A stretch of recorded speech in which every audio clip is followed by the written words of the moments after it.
Welcome to Down to the Wire. This is going to be the official podcast for Williams International Real Estate. So, Mark, tell me. Now I go. You want to go? Yeah, now right, I go. Yeah, you go. Is that camera on now? Welcome to Down to the Wire, the official podcast for Williams International Real Estate. You want to do? We're both doing it then, yeah. You know, because we can even if we put it in. And we both say it, or we both mix it, or whatever. We'll try both. So, what do you want this podcast to be about moving forward?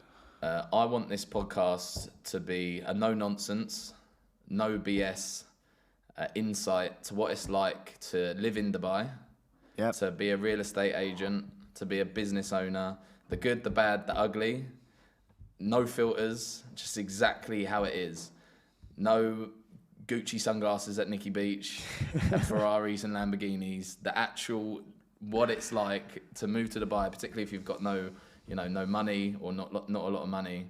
Not just about real estate, about personal things and different kind of life stories, people that we know.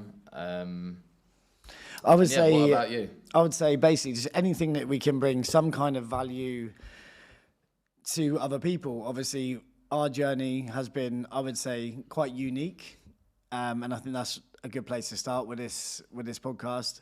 I would say I would like to tell people, where we came from, how we started, and like where we are now. Like let's not lie, we're not smashing it out of the park. Like we haven't made it, but things are going well finally. But it's been a hard journey, and we've been here 7 years. So obviously, there's a lot of people that are probably in real estate or in other industries that are thinking they want to make the move to do something on their own.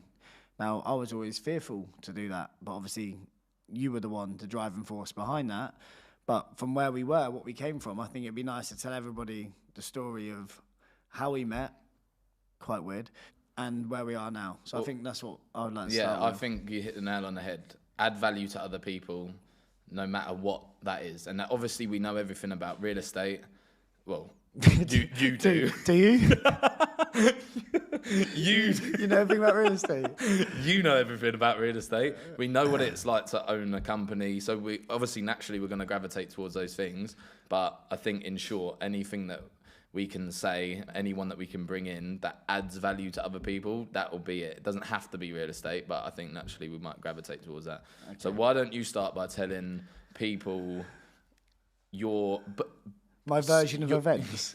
Well, why don't you start with your background before Dubai, but quickly. No, not everyone needs to know everything, but just like a summary of where you come from, what you did. Okay, so I'm from the south coast of England, Bournemouth. I worked in real estate from 19, travelled a lot as a younger man.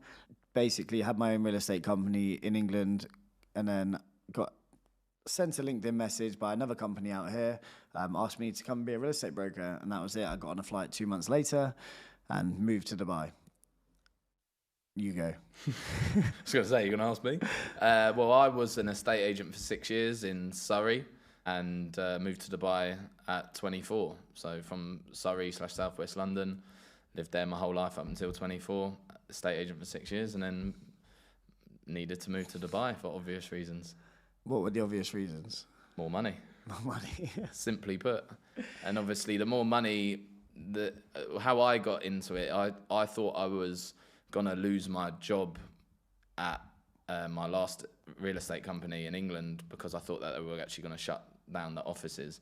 So I looked at going into London, more commission, and up on the right-hand side, Dubai popped up, and on like Reed or whatever whatever these job websites are, and I didn't lose my job. I kept it, and they sorted it out, and I stayed there for another 2-3 years, but it never left my mind. It was always like, oh, what about that? And I never had any money when I first saw it, and they said you needed to move out here with 10,000 quid, so it was like I needed to save up a bit of money. Never left my head.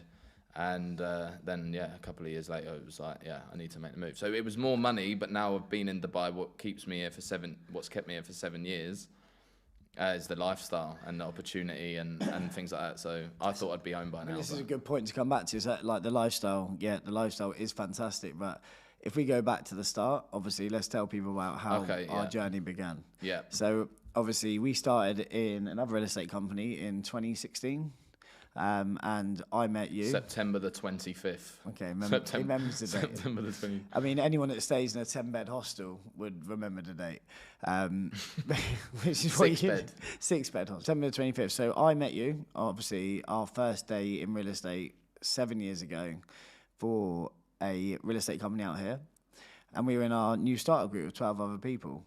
So obviously, fresh to Dubai. I think we were the only two in our new starter group that turned up in a suit. Am I correct? Only two that turned up in a suit on the first day, and we were first in and second in. There you go. So I was first, actually. Was you first? were second. So yeah, so obviously I'll give my recollection of events. I won't drag it on, but obviously I sat down in our meeting room. I sit down. I got some. I mean, Mark, you're a very different man back then. I mean, you put on some weight. You mean a boy? You was a boy. You was a boy. You was a young lad, and I was obviously older than you. I'm still older than you, but I look younger now than I did back then. Back then, I was older than you. Now I'm younger than you. But obviously, I sat down.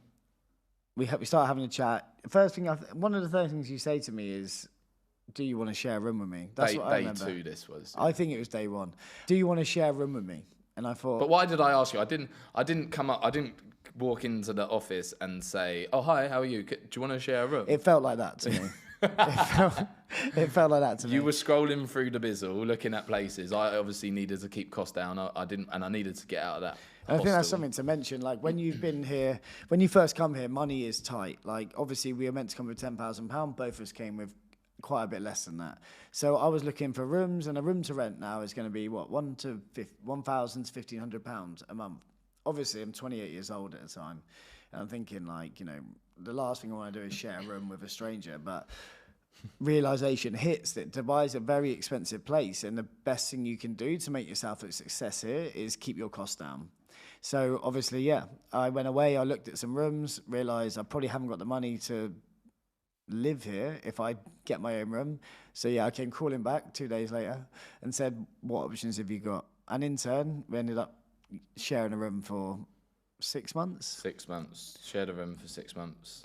What else did we do to keep our costs down? Tell the people. It's quite embarrassing, but I mean, tell them. Well, it's not embarrassing, but we ate the same thing pretty much every day. So, and I remember a few days a week, it was eggs and beans in the morning. Yeah.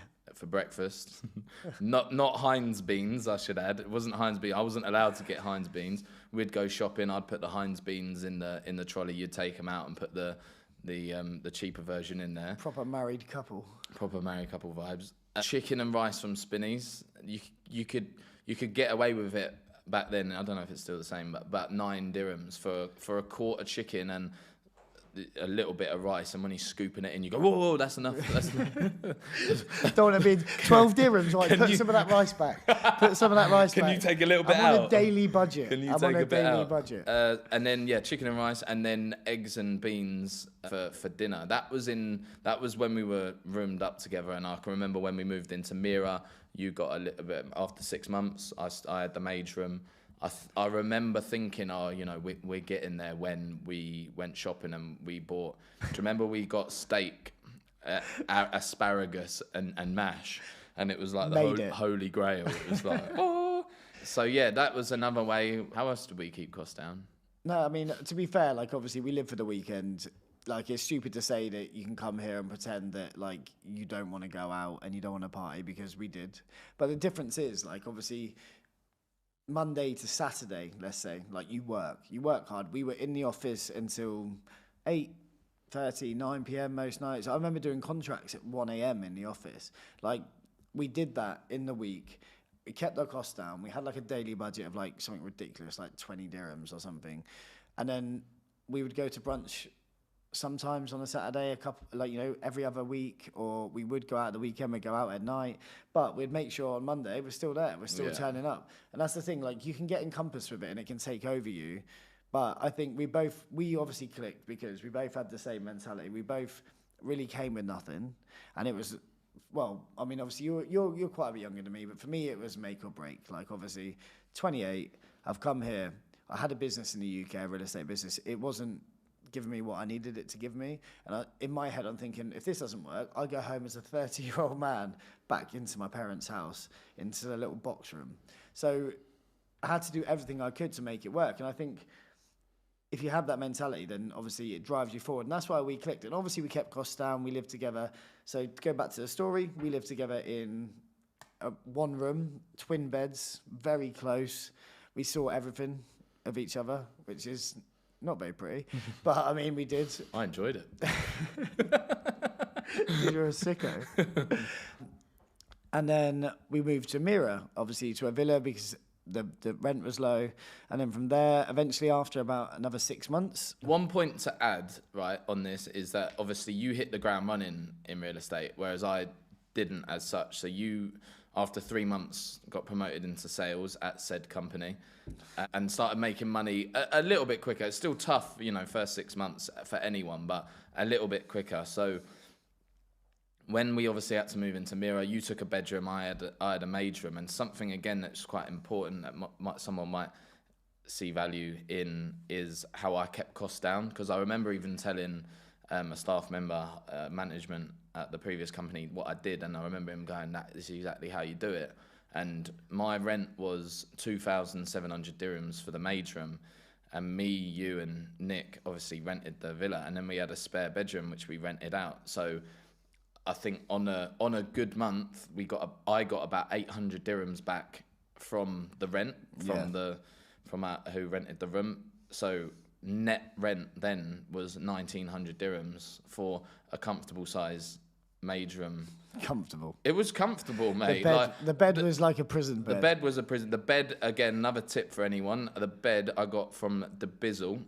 I drove to International City, could barely fit it in the boot, but it was like a prison bed. 100 dirhams. The fact you can fit it in a boot shows you the size of that bed. But yeah, I mean, you did. You kept costs down. Obviously, yeah. Obviously, my journey, I mean, in terms of like money-wise, came quicker than, say, yours did. But you were very sensible how you did things. And the way you started is the way you've lived for the last 7 years. Very sensible with your money, doing maybe well. Not last 2, but not last 5. Yeah, so the first Before 5. Whereas me, obviously, when you make money quickly, and don't get me wrong, like obviously I wasn't making millions, but for me, coming from like a £30,000 a year salary in the UK to making, you know, my first big month, I nearly made that in a month, and obviously we all know what happened. I think I got drunk one night and shouted off the balcony, "I'm rich." Woke me up. That actually did happen, which is embarrassing. But you know what? When you make that kind of money, you feel rich. But what I did was probably what I would suggest not to do, which is go buy a Porsche, go out, buy designer clothes. So what would you have done differently then? So let's say you're someone who starts like you did, hits the ground running, has been 6 months, 8 months, and starts to make a fair bit of money, but has also started to up their expenditure and their fun and what they're renting and what they're doing and buying a car and stuff. What would you do differently? What would 8 month in Matt do differently now? Like practically, what would they do? So save money, yeah, but how would you do that? I mean, obviously, I still wouldn't not have got a car, like a nicer car, because it does feel nice driving around in a better car than a clapped out Nissan Juke that you rent. So, but it's just about being more sensible. Like there's, you know, I did not need to buy a Porsche. Like that was just something like ridiculous, really, from where I was in my journey. I would have saved money. Like I wouldn't have bought like £700 shoes, and I wouldn't have bought £700 trainers, designer t-shirts, all these kind of things, because the money that I've made, and looking back over those 5 years, and the fact that I didn't buy an asset is like, that's what, it frustrates me so much. And I look at you, and obviously you didn't earn that money at the start, but within a couple of years you bought a house in the UK and you bought a place here. So it just goes to show like how you can, what you can do with your money. And obviously I'm catching up now, and obviously you're younger than me, so I'm 35, and next year will be the first year that I actually buy a place. And it's so late in life, and there's people that come here at 21, 22, we've got them working for us now, and if they have their head screwed on, they can be out of the game at 30. Like, you know, we've got friends that are young, like one of our friends who owns another business, but he's so astute, like so good with his money. He puts his money here, puts his money there, buys property, and you don't need to work for the rest of your life. Nobody wants to be a real estate agent forever. Like, we'd be lying if we were to say like, oh, come work for Williams, we want you here for 20 years because it's going to be the best job of your life, because it's not. It's a hard job to do, and you can't do it forever. So you need to work out how you can come into real estate and get out of real estate. I think that's the thing you need to learn. And if you're clever with your money and you work fucking hard, shouldn't swear. Fuck it. Fuck it. If you work hard, then you can do that. I think one thing that massively helped me out, and I don't think I realised how much this would help me out at the time, is that obviously I had 2.5 years without much disposable income. I could afford a flight home back to England and have a little bit of a good time. I could afford my Scirocco payment. I eventually got a bedroom after 2.5 years. Got my own bedroom. But what I did was when I had a big April 2019, I sold my first 𝐀𝐁𝐎𝐔𝐓. So there was a large chunk of money in there, and I didn't take it out straight away. I just asked them to pay me a salary of 20k. I knew that I could get by on 20k. And do you think that's a good thing to do? It helped me. I don't know. It depends who you are. But what I did was, I knew I could have a comfortable life and do a few bits every month and enjoy a weekend and stuff like that, and pay all my bills on 20k. And that really was the minimum I needed. I couldn't have done it on any less. I was always scraping. And then obviously you do deals, and I remember the next month I'd done 80k, right? So that's 40k in my bank net to me, but I only got paid 20. Yeah. So each month it got built up, and I only drew down the extra money, when I wanted to buy something decent. So it was like the first big bit of money went into the apartment here. Then again, 20k, 6 months later, I pulled out the money and bought the house in England. And then however long later after that, I did a big deal again to fund this company. And it was again, draw that money out. And then obviously as it transpired, we set up the company. I think that's a sensible way of doing things. But like, if you can save the money yourself in the bank account and you trust yourself, you can't. Just put it in your savings account. Essentially, what I was doing is I had a savings account, but it was something that I couldn't touch. Like, I think that is a good bit of advice, to be honest, because obviously I'm the kind of person that's like, yeah, I can save. I'll put it in my account. It's fine, just because I wanted to see that money come in. But what happens is when you've got more money in your account, you just spend it. Yeah. So just getting back onto the point of obviously that was our journey. Like obviously we eventually, I mean, it took 2 to 3 years to start actually doing well in real estate. I did all right, but I mean, it does take 3-4 years to get going, get in real estate. I used to sell downtown, used to sell JVT, Jumeirah Park. JVT, Jumeirah Park, leasing for 10 months. Then Emirates Living sales for 3 years. And then eventually after 3 years, I came and joined your team in Emirates Living. And we worked directly together then. So obviously, and it was nice. I think it was something that we always wanted to do. But from starting the journey together, we never sold in the same area, but eventually we ended up in the same office. And obviously I see how you work, you saw how I work. And I remember you coming to me and asking me a couple of times, would you be interested in setting up your own company? And obviously I was earning good money. I had a business in the UK, which when you're self-employed in the UK, you're probably taking 30%, maybe less after everything. So for me on 50-50, I was like, no, this is good for me. Like I didn't want the stress and the ag of it. I thought, you know what, I can still make good money. Can I just add, when I asked you 2 or 3 times, would you set up your own company? In my head, I do that. Like I'll never actually do that. But if I could ask someone like you, and they go, yeah, I'll do that, and they kind of take the lead on it, and they're up for it and they're optimistic, that might have been like, oh, fucking hell, I could maybe do it with someone. Because in my head, it was like, I'd ask the question, I'd thought about it, and every time I thought about it, it was, I'll never do that. That's never going to happen. So even though I was asking you, it wasn't like 100%, I'm definitely going to do that. There was always like... Maybe it was because maybe I didn't believe that you were serious or whatever, and I didn't really, it was just one of those questions, and I'd be like, no. And I remember the day you left the company we were working for, and obviously I didn't know what you were doing. You left the company. Everyone thought Everyone thought I knew. I didn't have a clue what you were doing. Everyone's asked me, where's Mark going? What's Mark doing? And I'm like, I don't know. And I felt like I should know because obviously we're best mates. And I'm like... Well, I didn't know. It wasn't 100% guaranteed, So there was options for me. And you were like... a month had gone by and I asked you and I'm like, what are you doing? Like, I'm just taking some time out and all this. And I was like, okay. But like when you left real estate, I remember thinking to myself, I feel like my journey is kind of coming to an end as well because I began this journey with you. Like the team we was in changed a lot and you were like one of my like anchors in the team and like something that you were comfortable. Do you know what I mean? You were there, always there. And you went. For me, I just started to think like what's next and that's when I started thinking like, you know what am I going to do? So in my head I thought, right, work hard, save money, buy an apartment, maybe leave Dubai. So that's what I did, and in that time I did have the best like 10 months of real estate that I'd had. So it was coming to the end of that. I had money in said company's account. We can say Allsop, like, yeah, that's where we worked, I don't know. I don't know why we're not saying we worked for Allsop and Allsop. We worked for Allsop and Allsop. We worked for, and obviously they gave us the platform to go where we are. So thanks to them. But yeah, so I had the money in their account, and I was ready. I was ready in my head. Like I was planning out my next moves. Maybe I'll go here, I'll go there. And I was kept asking, what you doing? And you just didn't tell me anything. And I was like, it's so weird. It was weird. We thought you'd gone to other companies. Somebody said you started at another company. The gossip in real estate is mental. And obviously Mark's a celebrity, so everybody wanted to know what he's doing. Everyone talks about me all the time. And then, so I think it was my birthday. So that would have been, 2021? 2021, yeah.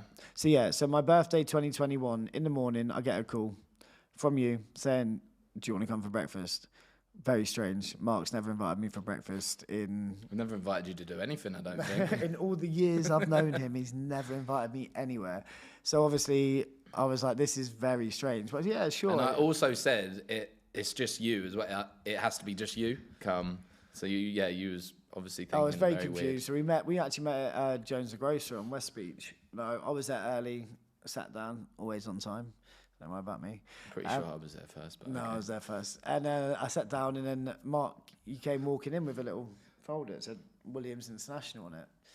I obviously didn't know what that was at the time. And then, you had like a 3-page pitch for me. I mean, looked like it had written by a 3-year-old. Yeah, but awful business plan. Figures were all out. What I thought the company was all out. We didn't really know.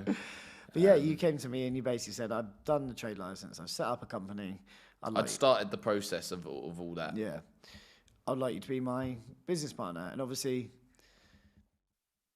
if you had asked me before you did it, I probably would have said no. But once it was all done, it was there on paper. The fact that you had taken a leap of faith to do it and then approach me to like kind of partner up with you, obviously it felt good. Felt like obviously you saw some value in me as your partner. And it was just an opportunity that no matter what happened, if it didn't work out, I couldn't say like I didn't do it. Like I couldn't sit there and watch it happen with not being a part of it. So I think it took me a good few weeks, but eventually I said, yeah, let's do it. And that is pretty much the start of Williams International, but it was very humble beginnings. Why don't you tell us about how it started, Mark? I was working at Allsop and Allsop, and I think in short and in summary, I was just lacking fulfillment. Yeah. The previous year was COVID, and just prior to COVID, I was losing it a little bit in terms of like, when I first started, when you first start doing deals and sales, your energy is up and you're so buzzing, and it started to get to the stage where I was doing deals and it was getting less and less, and I had less energy in the office, and it was kind of like I was missing something. Then COVID hit, which obviously delayed everything we were in lockdown for a month or two, and we could still do real estate, but because it was so different, you didn't have to go to the office, everything was kind of up in the air. I wasn't going to do anything that year. Didn't spend no money because you couldn't go anywhere and we were still doing deals. And then gradually, the more we come out of COVID, the more the fulfillment started to drop again, and just kind of thought, I don't know if I've done my time here, and I don't know if I need something new. So I did say to people, I was thinking about going back to England for the summer. That was an option to reassess. I just bought a house, maybe go have a look at a couple more houses, buy some houses over the summer and come back was going to be the idea, to take a little bit of a break. I met a couple of people about doing luxury real estate at a couple of companies, you know, anything. Luxury, yeah. At another company. I met a couple and had a chat. And then obviously this had been in my mind, and this was probably the front runner, but I had no idea how to do it. So, what's the first step? How do you do it? I want to own a real estate company. Well, where do you go? Yeah. So I contacted Ben, who's our partner. He had owned a real estate company before, and I just asked him, what does it take? Could I do it? How much does it cost? X, Y, and Z. And he came to me with figures and how you did it and what he did right before, what he did wrong, and came to a couple of appointments, Property Finder and Decisive Zone, the PRO, to help you set up a company. And to be honest, it was never, yeah, we're 100% doing this. It was like, let's just take the next step. Oh, okay, let's do that. Yeah, and then we've done that now. We might as well just see if we can do this. Oh, and then this. Oh, and to set up a company, now you need a business. Now you need an office. Where are we going to get an office? Online, cheapest office, smallest office. All right, there. Let's go have a look at that. That'll do. It's cheap enough. Let's get that. So it kind of like, it wasn't like we had a meeting and it was like, let's 100% do this. It was just step by step by step. Obviously, how you did it, like obviously we always say, like, we're not businessmen. We're two friends that are real estate brokers that decided to obviously do this when you decided first. But, you know, you can do it. Like, you don't need to know everything, I think, at the start. And I know that people will say, like, you need millions in the bank, like, depending on how you want to go, how you start. But obviously, the way we set up this company is from very small scale. We wanted 100% commission to broker our own deals, and that was it. And we got the smallest office about us, put a square around us now and had another seat. And that's how you start. And if you do it that way, the costs are not incredibly high. Like, we've had people leave our company, very good friends of us, to do their own thing because they've had a good year and they're doing well. So you can do it. Like, it's not impossible. You don't need to know everything. Obviously, you just need to be very careful, and you don't run before you can walk, I'd say. Obviously, it's been a learning process for both of us, like this whole process. And I mean, starting from we had a 3-man business centre. Then very quickly, we ended up having like 10 people. So we had to get a bigger business centre. But we weren't trying to recruit. It was just word of mouth. But do you think, it's light bulb moment, but I think me and you, right, even from the very beginning, I'd say we were quite humble. I definitely didn't rate myself, and I don't think you did. I think that's why you work so hard. So the reason why we done so well was because we took it very, very slowly, and it was all of our money as well. It was no like backing from anyone else. It was all our own funds coming out. And every time a transaction would happen, I was like, "Oh my God, that's a lot of money. This needs to work." But I'd never asked anyone at Allsop and Allsop, I'm setting up a real estate company, or do you want to come work for me? Because I didn't think, I was like, why on earth would they want to work for me? Yeah, why on earth would they want to come? So it was level. We started slow and we started small, and I think it was because we were humble. We were like, no one's, this isn't going to be that great yet. It might take a few years. We've been going 2.5 years. We've got 45 staff now. I thought by 2.5 years maybe we'd have it would start, right? Maybe we would start to grow to 10 to 15. Yeah. So it's 3-4 times the size of what I ever thought it was going to be at this point. But we started from humble beginnings with the company too. We're lucky. We've been in the industry a long time, and I'd say that is one thing. Like, if you think you're going to come to Dubai brand new, fresh off the boat, not knowing anybody, start a business, it's going to be a lot harder than what we did. Yeah. Because obviously we've been here 5 years before we did this.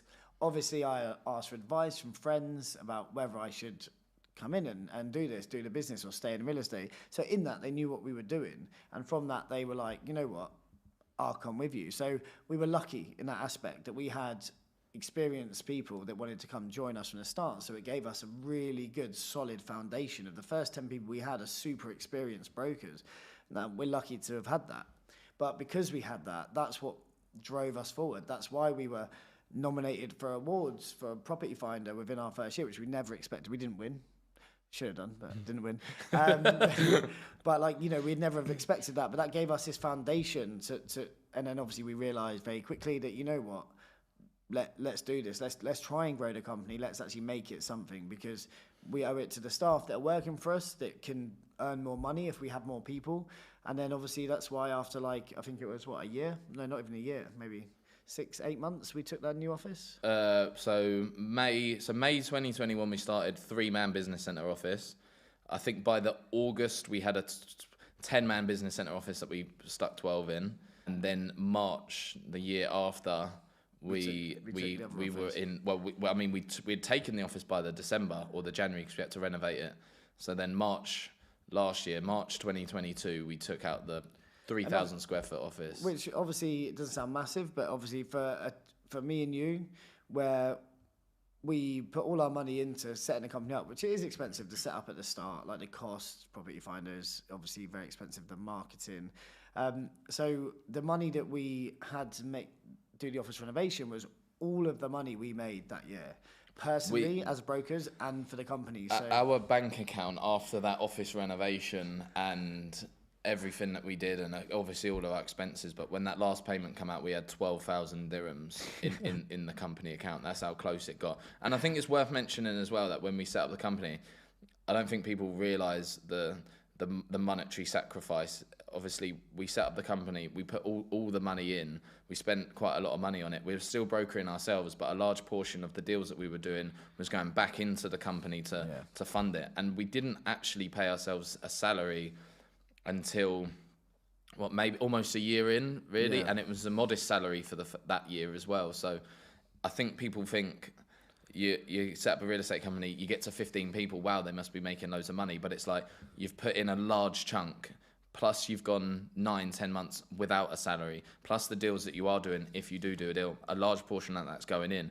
It really was scraping the barrel for definitely like the first 12 months. Obviously it started to pick up quickly and stuff like that, but it's not an overnight thing. It's a year. It was a year for us, and we done really well in terms of our expectations anyway. Some people might want to go bigger, quicker, fine, but my expectations, we done much better than I thought, and it was still a year, the first year with no salary, you know. And that's it. I always had, when I said yes, I'm going to do this, I always had very high expectations of what it could be eventually, and I wanted it to be.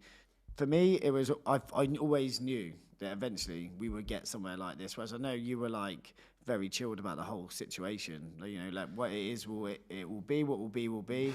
But I just didn't have any expectation. I didn't have in my head what this company was going to be I'd only thought about like, what could it be in like a year?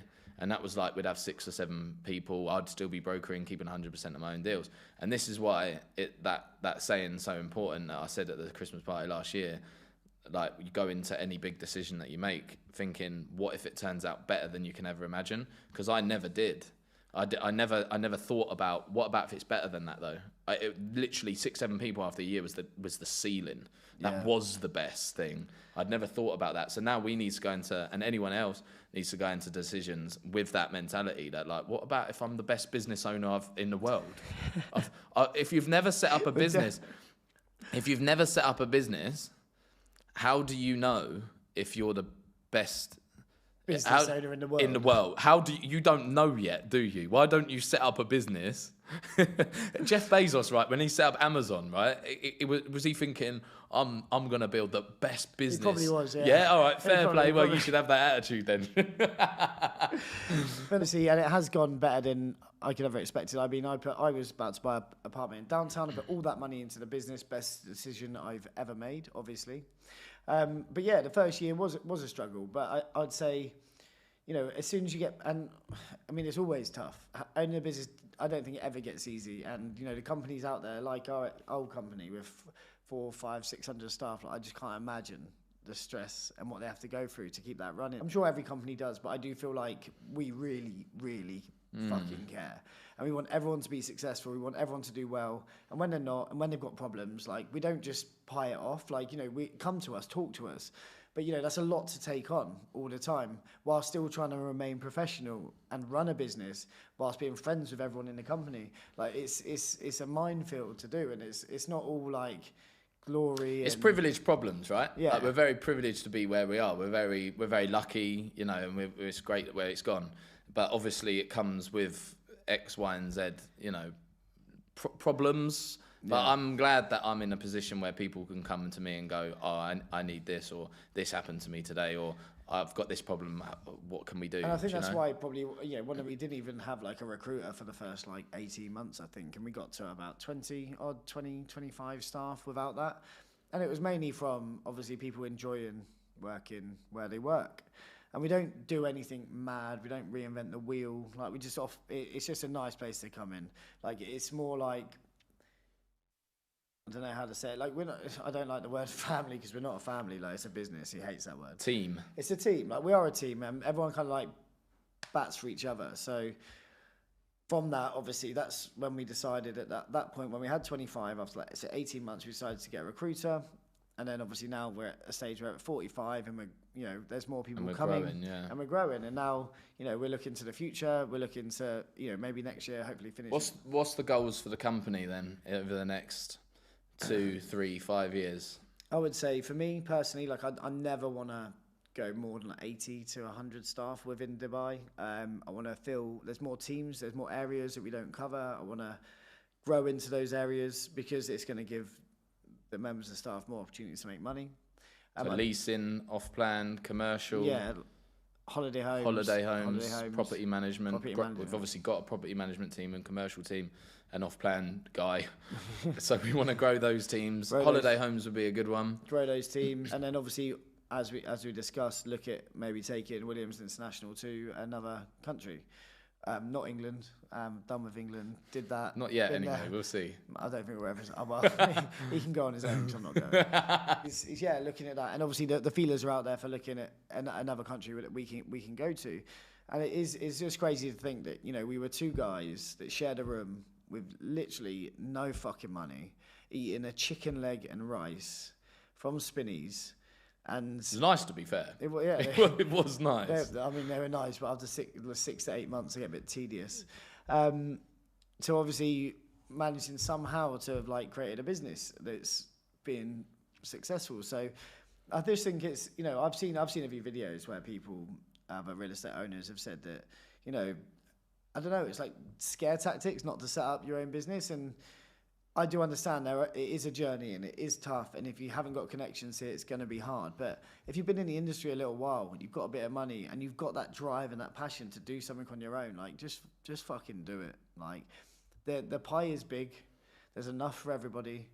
Come and compete with us. Come to Emirates Living. And the setup costs, they can be quite high, but if an agent's doing well in Dubai, they'll have the funds to do it. 100%. Obviously, it wasn't. We have no backing, and I don't know. I would suggest doing it like we did it because you're the decision maker. There's no one else. You don't owe anyone anything. It's all your own money. There's been some horror stories about real estate companies with a silent investor or with someone with a bit of cash in wanting the cash out, not wanting to pay their staff and stuff. So I think that's quite important, just even to be able to pitch to potential new employees that the buck stops with us. Yeah, 100%. We're the owners, we're the decision makers. That's it. And you're not. There's no one else to answer to.